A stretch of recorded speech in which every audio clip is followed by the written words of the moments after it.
So today we're going to continue reading about the War of 1812. We know that there were battles at sea, and now we're going to talk about battles on land. In August 1814, the British attacked Washington, D.C. President Madison and other leaders were forced to flee the city. Dolly Madison, the president's wife, did not have time to pack much at all, but she would not leave without one important item, namely a famous portrait of George Washington. After she and others escaped, the British set fire to the White House, Capitol, Treasury, and other important government buildings. Next, the British tried to capture the city of Baltimore, Maryland. On September 13th, a fleet sailed toward Fort McHenry, which stood on an island in the harbor and was defended by American troops. The British bombarded Fort McHenry during the night. The Americans refused to surrender the fort. Finally, the British gave up. Francis Scott Key, an American lawyer, watched the battle through the night. At sunrise, he saw the American flag still flying at the fort. Inspired, he wrote a poem about the battle. Later, his poem, The Star-Spangled Banner, was set to music and became the U.S. national anthem. An anthem is a song of praise. So kind of interesting was Francis Scott Key wrote the lyrics to the national anthem during the War of 1812.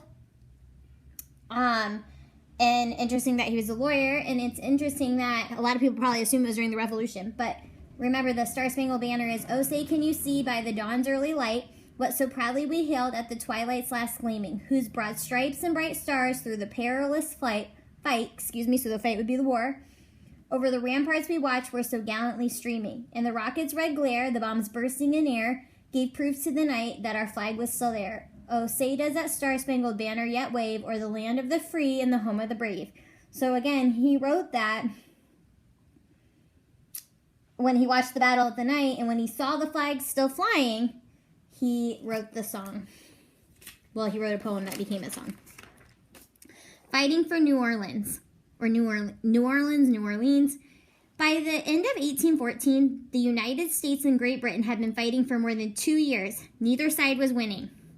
They agreed to end the war. They signed a peace treaty in the city of Ghent, Belgium, in December.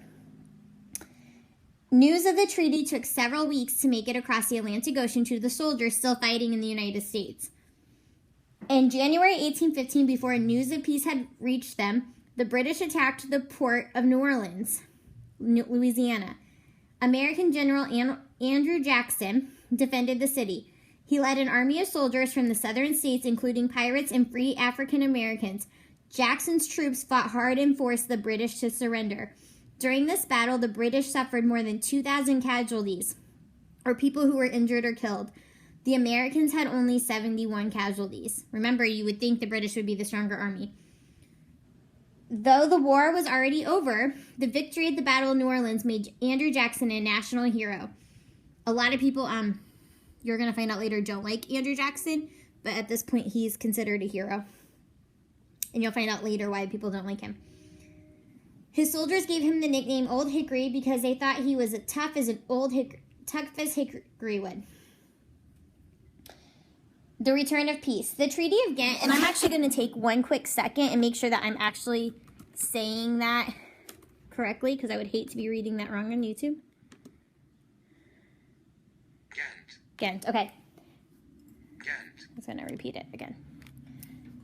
The Treaty of Ghent, which ended the war, simply returned things to the way they were before the conflict.